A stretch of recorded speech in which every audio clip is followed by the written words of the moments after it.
This thing is wide open in the American League. Yeah, as we mentioned, 8 games remaining between the Rangers and the Astros. As here comes Framber Valdez, the left-hander, the 31-year-old, his 8th year in the majors. 3 career shutouts, 9 complete games. Nobody's thrown more innings than he has in the American League since 2020. No, he has been as dependable as there has been. You take a look at this, will be his 19th start of the season. Sinker, curveball, changeup. I mean, you basically, as a hitter, you're looking sinker and curveball. If he's getting the sinker over for strikes, that's going to help him a lot because then he can throw that curveball out of the zone. If he's not getting that sinker over, he's got to land the curveball. He can get into trouble with that. There's a defense behind Framber Valdez. Jose Altuve is in left, a 9-time All-Star. Taylor Trammell, Cam Smith. Isaac Paredes going back to the All-Star game coming up on Tuesday. Dubon, a former Gold Glover. Christian Walker, outstanding over at first base. And in his 2nd major league game, Bryce Matthews at second base, a local product with Yainer Diaz behind the plate for the Astros. They have had debuts galore with this Astros team. A bunch of their top prospects, he's number 1, but a bunch of their top prospects are here in the majors because they have a wheelbarrow full of injuries, both position player and pitcher. Well, their depth is really being tested. And as you mentioned, the injury bug, it bites everybody. The 162-game season does not discriminate. It's how you handle those things. Astros have done a great job up to this point, and they hope to get stronger when these guys return. They have 9 position players on the injured list. 9. Am I going to feel sorry for them? I don't know. I was going to see if you were going to be empathetic. That is, you know what's funny? I had a Hall of Fame manager once say that, 70% of the people don't care that you have a problem, and the other 30% are glad that you do have the problem. Which one are you? For the Astros. 70%. You're a 70% guy. That's nice. It's good to hear. The Rangers offense, they're 24th in on-base percentage, 25th in slugging for the entirety of the season. But July has propped them up in a big way. And if you're a Ranger fan, you're like, yeah, this for the rest of the year. Well, this is your hope. This is what you grab onto, the recency bias. And the reality is they've been swinging the bats well. And if they can get any type of consistency, they'll find themselves right in the thick of things. I'm going to ask you this about both pitchers because, again, this could be 2-1 tonight. We'll see, but 2 real aces on the mound. If you're the Rangers, how are you attacking Framber Valdez? I've got to make him get the ball up in the zone, and I will sit there and take until he gets it to waist level. And that first one is a changeup for a strike to Sam Haggerty. 31-year-old outfielder, former 24th round pick 10 years ago. On 0-1, it's a ground ball to shortstop. Mauricio Dubon, a high throw and a cartwheel safely. Handspring, somersault, cartwheel. It was gymnastic, and he got there under the tag from Walker. Man, almost looked like he touches the base as he rolls over it. You take a look at this. He tries to avoid the tag. No, he touches it with his hand. That was really athletic by Haggerty, just trying to evade the tag. Wow, and then have the presence of mind to basically stomp the bag with his hand and then go into a full barrel roll. So it's an E6 on Dubon to start the game. This will be intriguing because the Rangers are 5th in smallest ground ball rate in all of Major League Baseball. This is a team that can elevate the ball across the lineup against one of the best ground ball pitchers in America.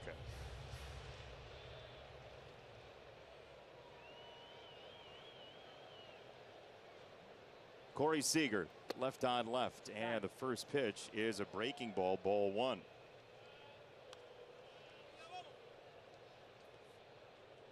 A 5-time All-Star, Corey Seager, whose brother Kyle was actually Framber Valdez's first career strikeout back in 2018 in a game against the Mariners.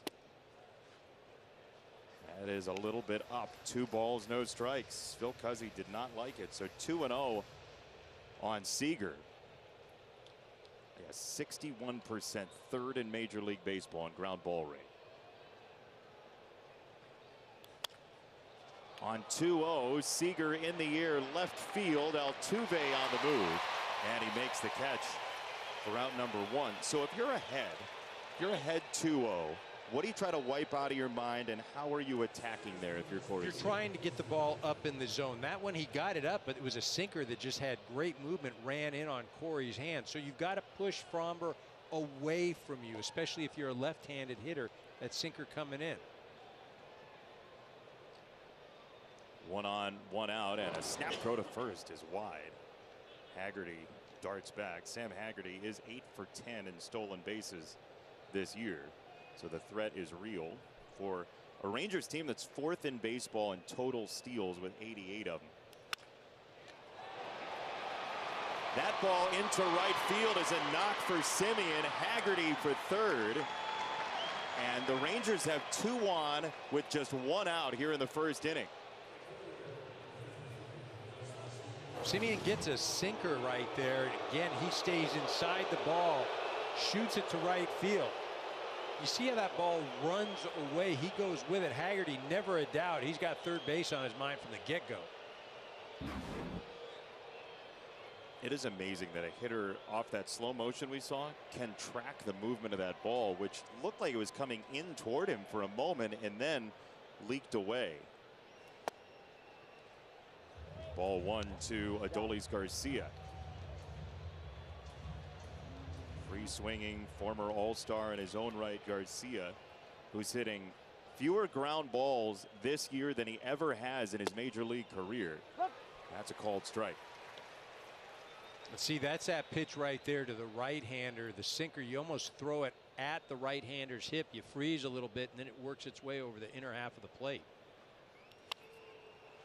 Inside out fist foul. 1 ball and 2 strikes. Garcia came into this series with 11 home runs, trying to get that power back, and Lance McCullers early in this ball game saw it on full display. Yeah, he went to dead center. It was an absolute blast. Garcia back-to-back home runs for only the 2nd time all year, and you have to go back to the early part of the year for the last time he did it. I mean, we've seen the massive power in that bat over the years. Semien on the run, and it hits him.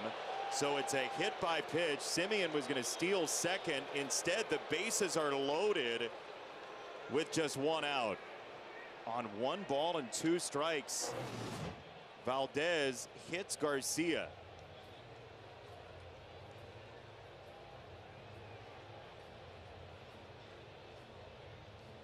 It's a curveball, and it gets the front foot, which is really odd. Usually it's the back foot, especially to a right-handed hitter from a left-handed pitcher, but Valdez just choked that off. How many times in your career did you get hit in your front foot by a curveball? I mean, I can't even remember. Look, you're asking me a question. I couldn't even tell you how many times I got hit. I can't even remember when I got. I remember I got hit 1 time in the face. That was Felix Rodriguez. But when you're asking front foot, that's a stumper right there. Of course you'll remember that one. But 31 hit by pitches in Eric Karros' career. 31. Yeah, but you got tricky on me. You asked me about front foot. That's a stumper. We'll make him easier as the game goes on. Here's Wyatt Langford, who had 4 hits yesterday. And the first pitch bounces away. Haggerty sprinting home, and he scores. 1-0 Texas, just like that.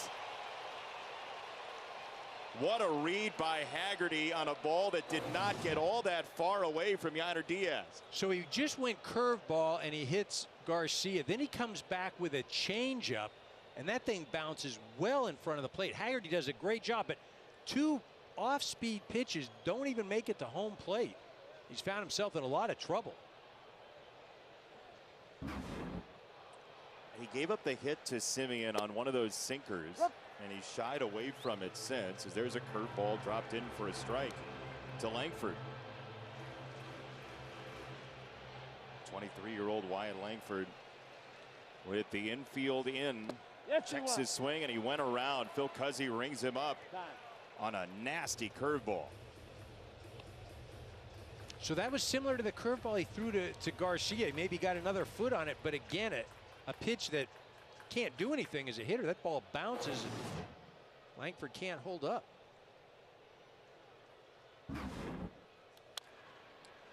Chopper foul at first base. Still 1-2, but as you mentioned off the top of the show, the Astros are used to winning Framber Valdez starts, and the offense has been somewhat challenged recently. They got swept by the Guardians here, and then Texas with a win in Game 1 yesterday.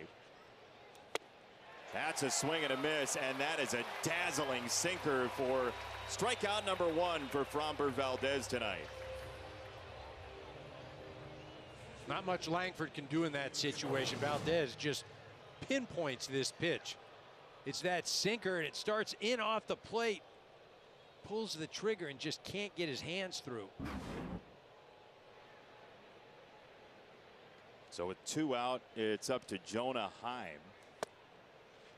And he takes inside ball 1. I mean, you see the intricate movement of that sinker that has served Framber Valdez so well with the Astros.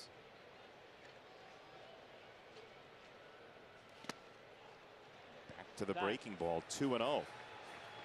Kind of an early theme so far with the right-handed hitters. Outside of that pitch, the sinker to Semien that ran away from him, and he shot for a base hit to right field.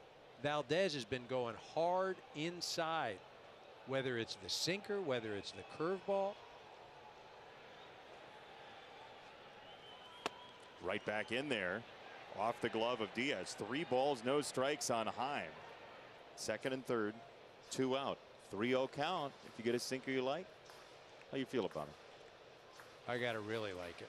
Really? I mean, the only reason is there's so much movement. We saw Seager earlier. He was a 2-0 count, granted from the left side, and he thought he saw a pitch that he could drive, and you know, it was in on the hands.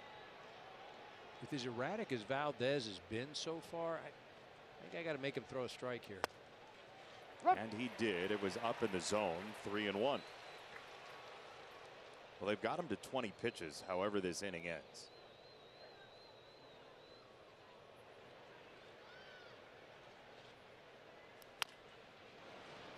Foul of third, 3-2. And while the Astros do have the 3rd best bullpen ERA in Major League Baseball, they wouldn't like to dip into it all that early tonight. 20 pitches for Framber Valdez.